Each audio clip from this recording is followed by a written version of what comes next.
Now, here's Steve the Bookman Eisenstein. Welcome back, my fellow rare book lovers. Got questions? We have answers. We have guests in multiple subject areas to answer your questions. And all you got to do is call 888-575-4394. That's 888-575-4394. If you have questions for me personally off air, the telephone number is 305-868 5515, and that is a landline, so speech only, okay? Ed, earlier today I asked you if you could please come up with a book-related trivia contest question. So if we had a drum roll in a green room, well, we don't, let's just go that we have a drum roll. Drum roll, please. Trivia question. So Mark Twain said, history doesn't repeat itself, but it rhymes. But a first printing of which Mark Twain book is distinguished by repeating lines? There was a misprint and lines were repeated between pages 352 and 353. Well, I'm impressed. You know Dickens points So we want by the heart. name Well, of the Twain, Mark Twain Mark first Twain, I edition. mean, Mark Twain by Which Mark heart. Twain first edition? Yeah, It's okay. distinguished by repeating lines on page 352 and 353. I like that. A points question. Okay. 888-575-4394. Not only will we give you a... I thought your questions were tough. Yeah, I thought my questions were tough. Yeah, I know. On that note,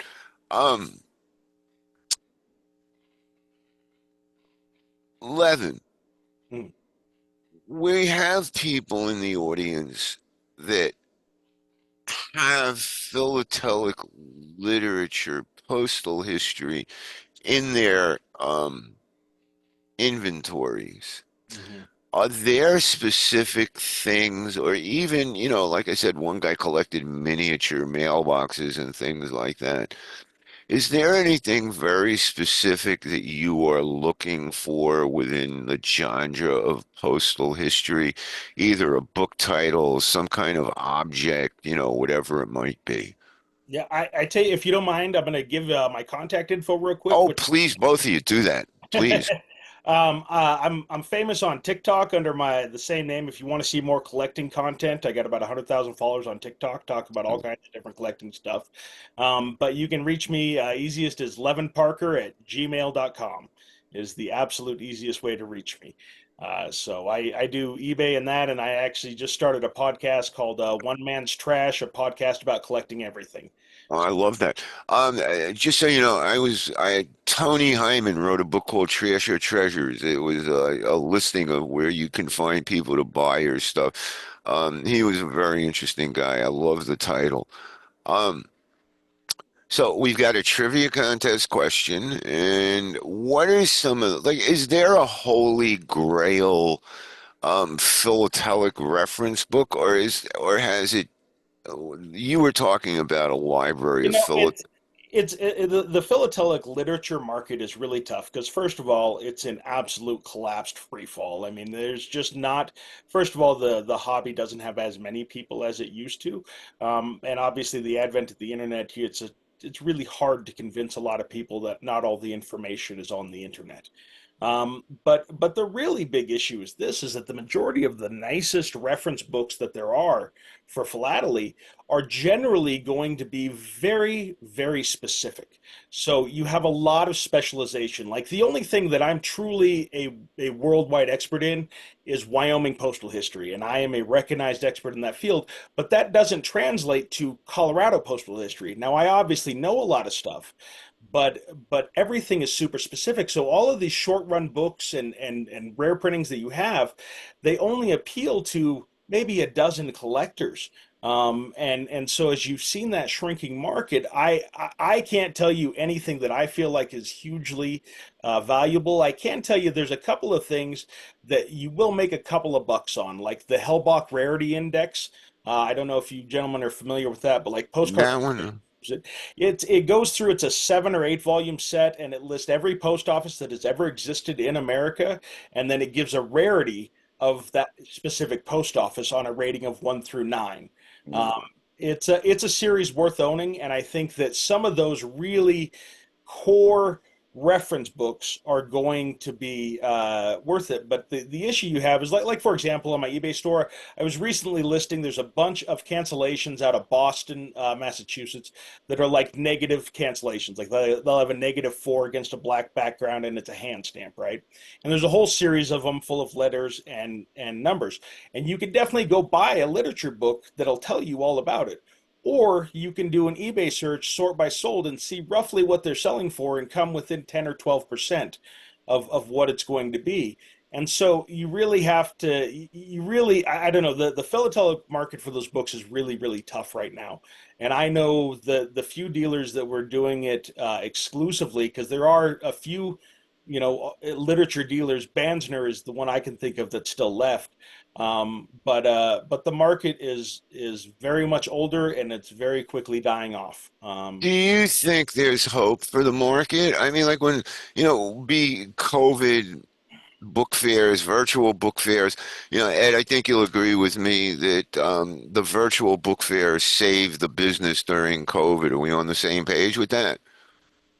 Yeah, I think they were definitely important. Say you take Yeah. that. Yeah, so when, with that, when we came back to doing book fairs, it was a little slow, but then we noticed there was, for the last 3 shows that we've done since COVID, and, Ed, you've done many more, there is an increase in younger people showing up. Is it that way in stamps, or is it dead and doomed?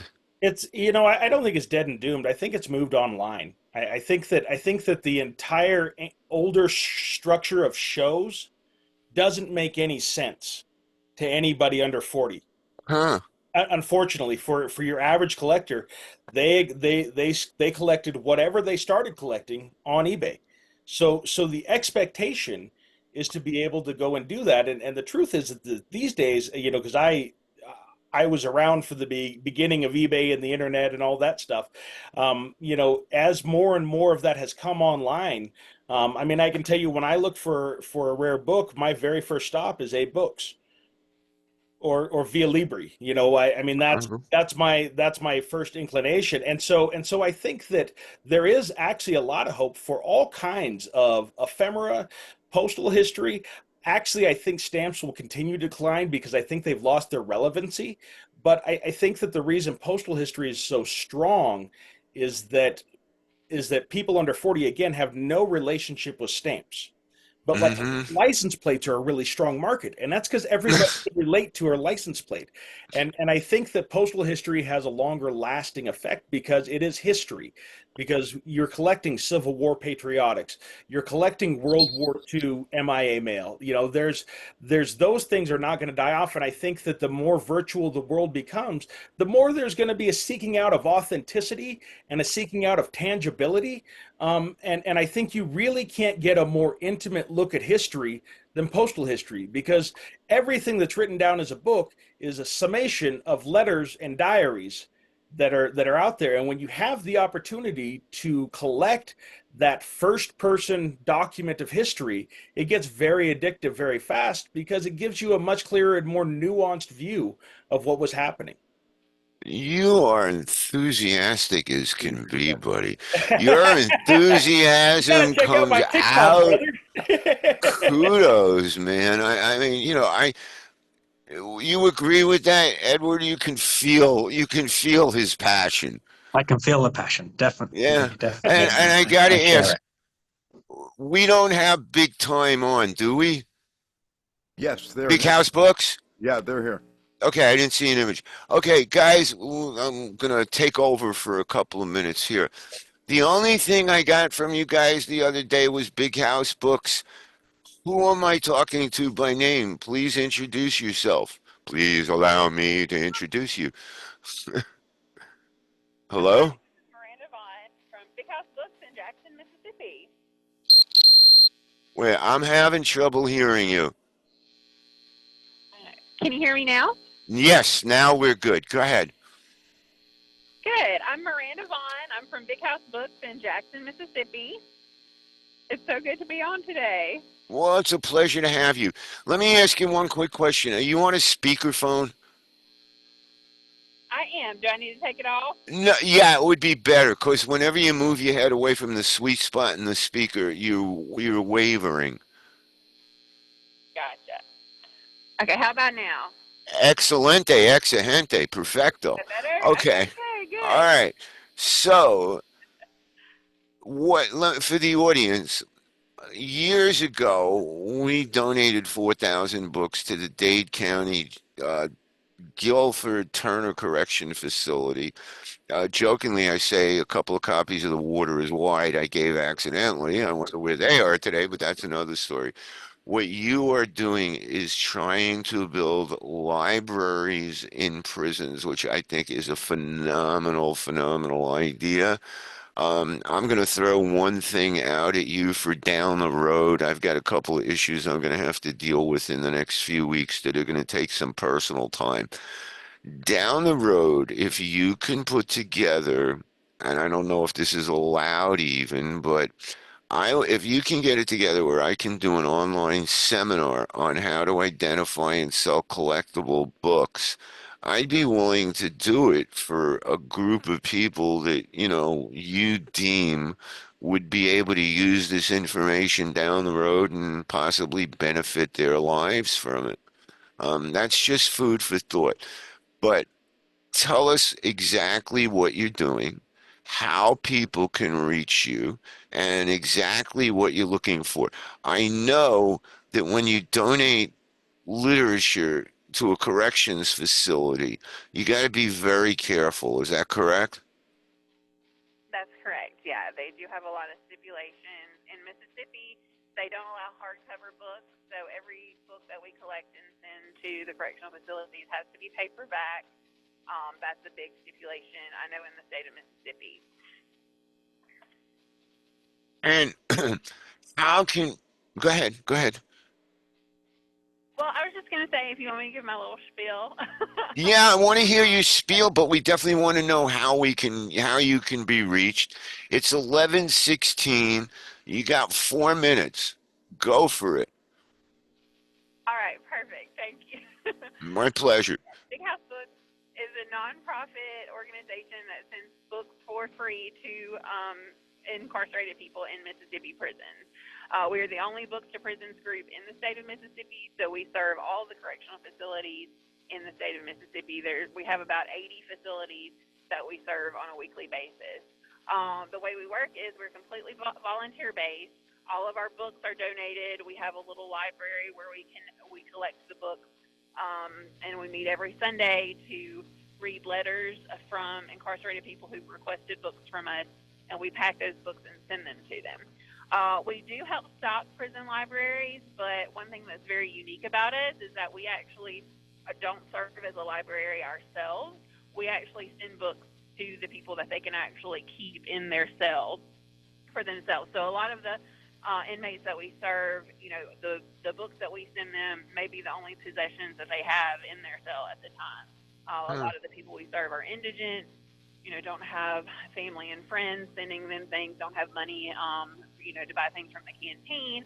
And so a lot of times the books that we send them are the only books that they own. So it's a wonderful service. We've been around since about 2014. We've grown a lot in the past few years. But yes, we do. We take, again, everything is donation based. So we take donations of paperback books. Usually we can send 3 per month to each individual inmate that writes to us. So that's also a stipulation with the Department of Corrections. We have a website, bighousebooksms.org, that you can visit to learn more about it, to donate and all that. You can also follow us on Facebook at Big House Books, and we also have an Instagram page, and we're constantly updating our social media that way. Yeah. I got another question for you. I don't know if anybody knows Dan Boom at the Printage Page in Denver, Colorado. Phenomenal guy, does a lot of work with the homeless. We mailed him a gift for the shelter of stamps that, you mentioned indigent. Yeah, okay, that word. Uh, I think you and I, this is a question. I don't know if it's allowed. But let's say I had, instead of sending you paperback, I mean, I can send you paperback books. We don't get that many.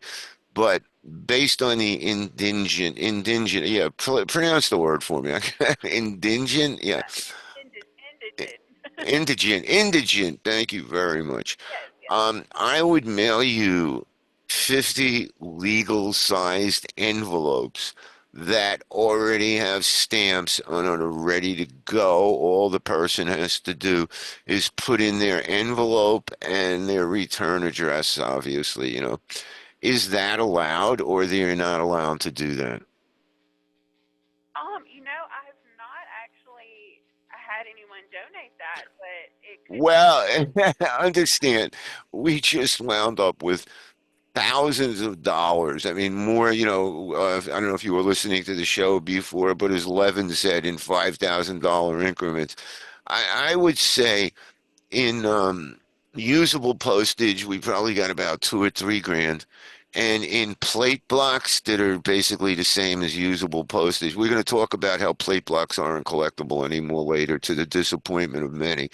I know one box I counted up had $744 worth of postage in it, and I've got about 10 boxes like that of just plate blocks and the singles from the blocks.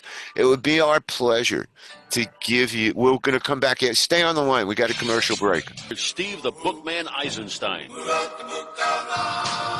Welcome back, my fellow Bookians, rare Bookians. We are engaged in a three-way conversation. That sounds like a menage de trois diable, if I'm not making up a word. We're going to come back with Big House Books. Jackie, I don't know if I heard your name correctly. She's still there? Miranda. Gotcha. I want to say, if you can PM me off air, let me know if you can use those envelopes. It would be a pleasure and a mitzvah, so to speak, to kind of help people where we can. If that is allowed, it'll be my pleasure to send you a stack of envelopes. Just send me an address where to send it to, and hopefully we can help some people reconnect. I'll also try and get you some paperbacks out there. It's something we come across, but we don't really deal in. So one more time is how I got one other question for you. When you look at those paperbacks, here's some food for thought. Look at some of the older ones. What I'm talking about is stuff from the 30s, 40s, 50s, 60s, early stuff. The first Penguin paperback was The Good Earth by Pearl Buck. Actually, it's number 11 or so, whatever. But if you see things like the Ace Doubles, early science fiction, paperbacks, you're not going to give them these kind of books anyway, but in the long run, you wouldn't want to. You'd rather sell them. There's a group of books like Reform Schoolgirl and other, The Junkie, and, paperbacks like that. If you find some of those paperbacks, you're better off selling them because you could probably buy cases of brand new, paperback books if you pay attention to the rare ones that might on occasion come through. So one more time, how can people reach you? And thank you for joining us today. Thank you so much. Yes, definitely visit our website. It's bighousebooksms.org. You can also check out Big House Books on Facebook and on Instagram. We update those Facebook and Instagram pages multiple times a week. And you can also reach out to us via email at info@bighousebooksms.org. Thank you so much for having us, Steve. It's a pleasure. And also, if for some reason, you never know, put this in the back of your mind. Books don't have to be old to be valuable. If you happen to go into a house and pick up paperbacks and you see there's a huge library there of what looks like really good books, ask them what they're doing with it.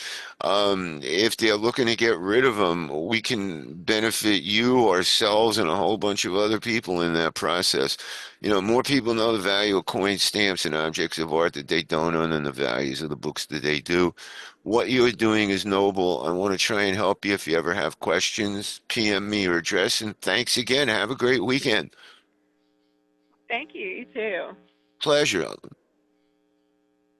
Okay, guys, so I'm going to go to you for a second, Levin, based on a couple of questions in my mind's eye. Are you familiar with this guy? No. Okay. And I didn't think of showing it to you until you started saying the opening of the West. Well, what this is, let me get something out here.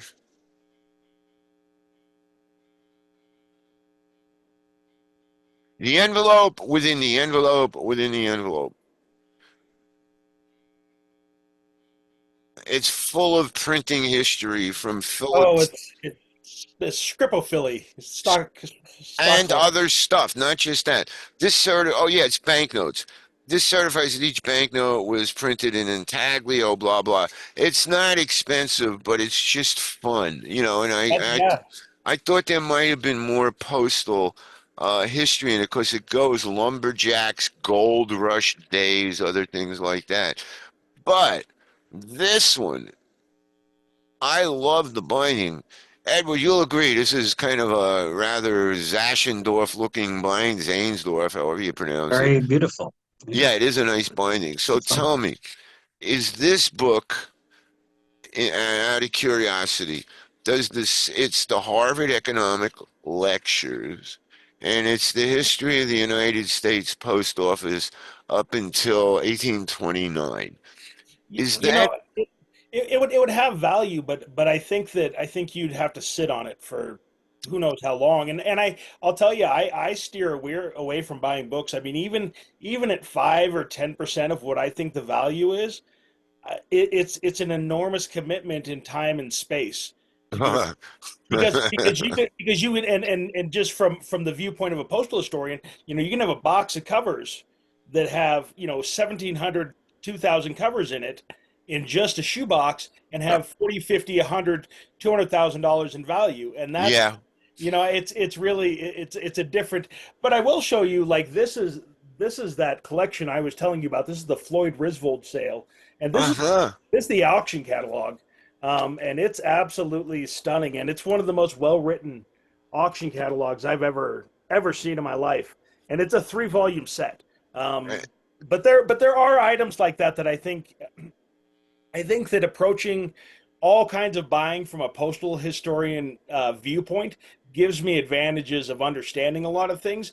But there's also, I'm very aware of my limitations as well. I mean, there's the sheer volume on mail is unbelievable. I mean, you're talking about, we've had billions of pieces of mail sent every year since the 1830s, 1820s.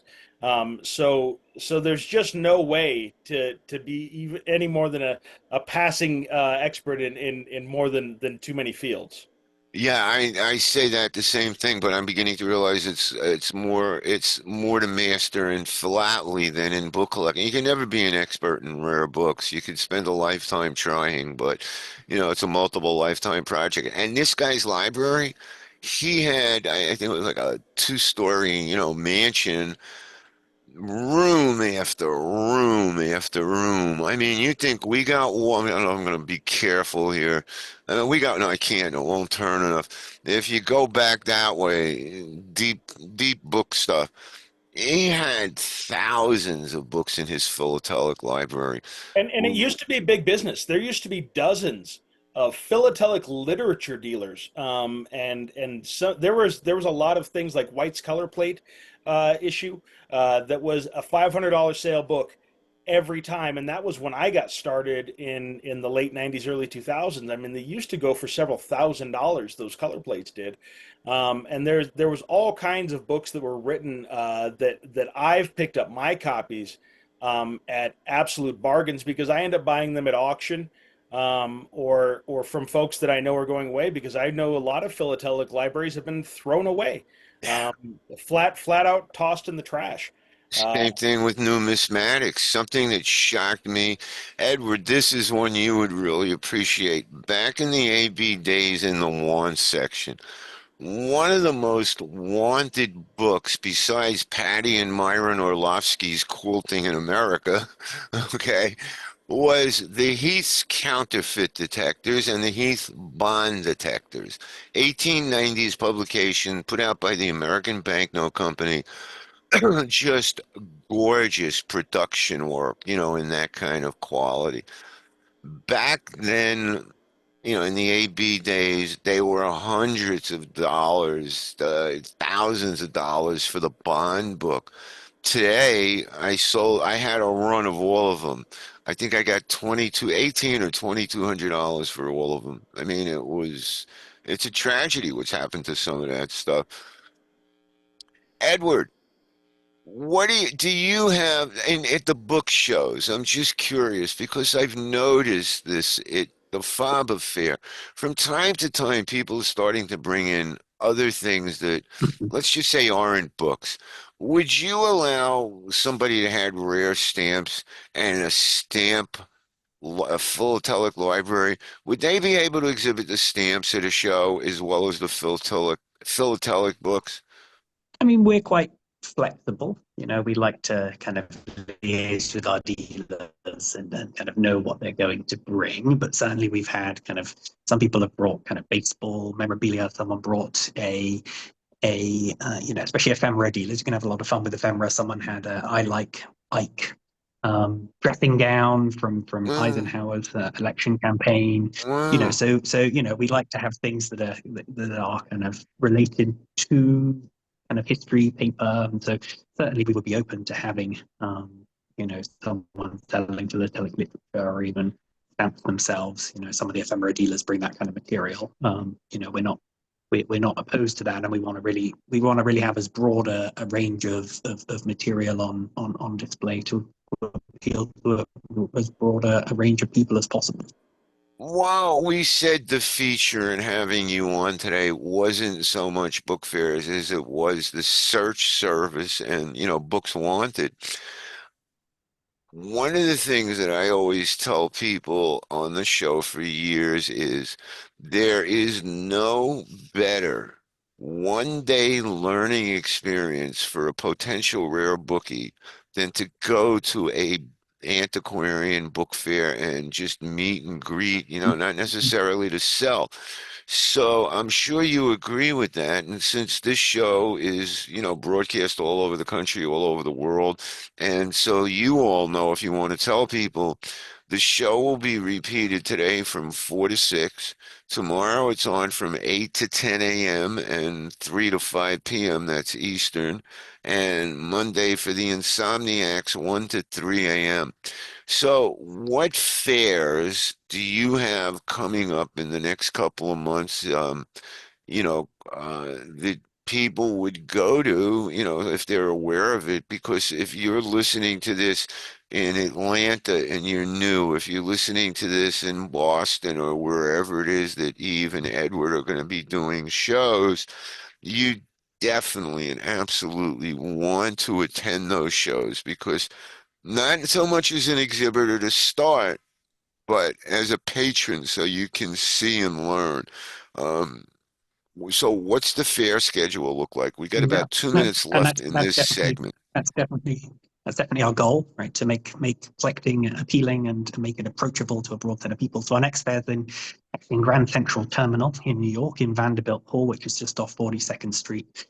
So that's going to be in New York from September 26th to 28th. We're going to have 33 different dealers ranging in different material, including dealers coming all the way from the UK, from Austria, from France.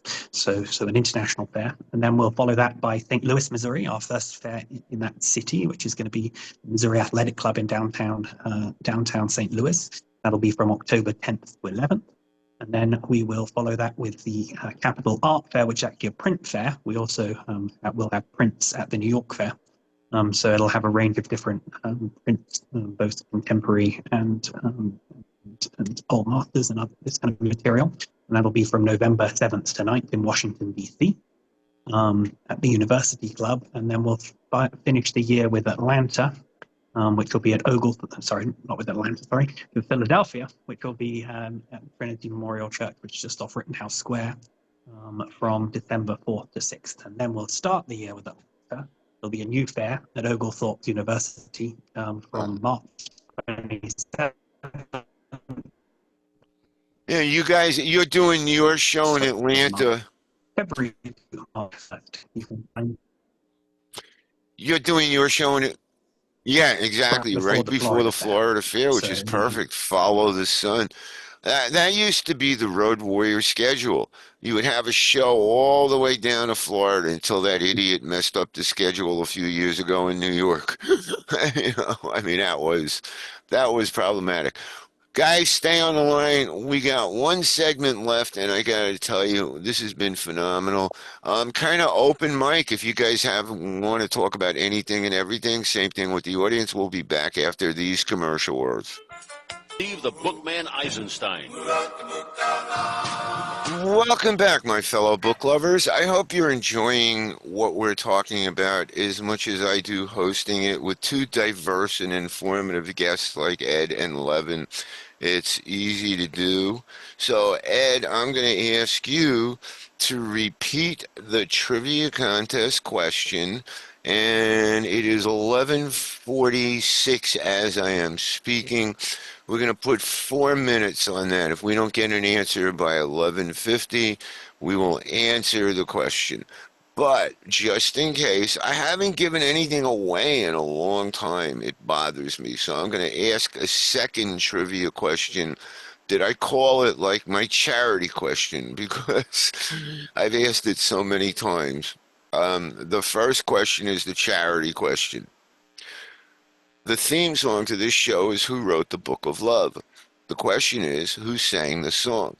But I'll tell you what, if you can answer this question, we'll give you one more. The telephone number is 888-575-4394. If you can answer this question, I will give you, it's a tough prize to cash in on, but if you can't cash in on it, we'll work it out with you. I'll give you a $100 gift certificate that you can use in our booth at the Florida Antiquarian Book Fair in March, which I hope to see you and Eve at after the fair, Ed. Okay, so here's the $100 question. King Kong sailed to and from, or Skull Island, from Skull Island, in chronological order. Name the 3 different ships that transported King Kong to New York. Do that one, and we might even, I used that question to give away hotel stays and nobody won, but let's see. What were the name of the 3 ships that brought King Kong to New York, or who sang the theme song to this show's theme song, or Ed, repeat your question. Also, Mark Twain said history doesn't repeat itself, but it rhymes. But which Twain book is distinguished in the first printing as having repeating lines between pages 352 and 353? So the lines are repeated on both of the pages. It's a misprinting, and that's what makes it so rare and so valuable, because the later editions were corrected. And so it's a mistake that makes the book more valuable. Which book was that? As a clue, it's a word. It's a term that he coined that has come to be widely used, and that's the name of the book. It's in fact even been used to describe the current situation in blue. Ed, you're familiar with the term points, right? I mean, Levin, you're familiar? No, I apologize. Levin, are you familiar with the word points as applied to book collecting? I'm not hearing you. Well, but points refer to different things that separate one edition from the other. And it's just a fun set of questions. Who knows points for what book? Sometimes in the field it can be very handy. I didn't know it was called that. That's interesting. Yeah, it's for points of distinction. Is that the? Yeah, points of identification, and things like that. I'm sorry, Levin, this question is to you. I'll answer it first. Well, no, let me rephrase all that. What's the most interesting buy that stands out in your mind as far as, stamp buy goes? What are some of the things that you've encountered that were very different, very unexpected along the way?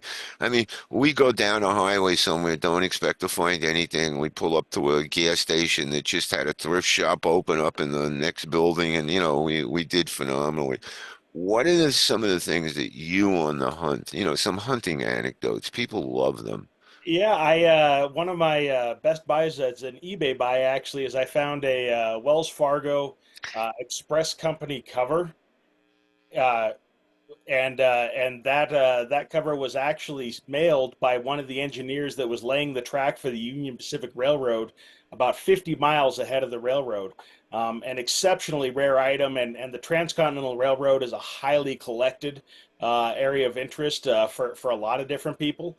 And so finding original material not only from there, but I know like the foreman of the railroad, Casement, some of his covers were kept, so you can actually find covers in his hand to his wife, Hmm. the man who built the railroad. But there are so many astonishing letters and covers that I've seen. I mean, like the Holy Grail of Wyoming was actually donated recently to a museum, but it was a Pony Express cover that was dropped on the plains and left in the Coachella on the plains for over a year before it was rediscovered by natives and then brought to Fort Casper in 1862, over a year later, and it has markings on the cover itself saying that this was left on the plains for over a year, and the documentation exists. So, When you showed that catalog before, it reminded me of a Siegel catalog from 1999 or 2000.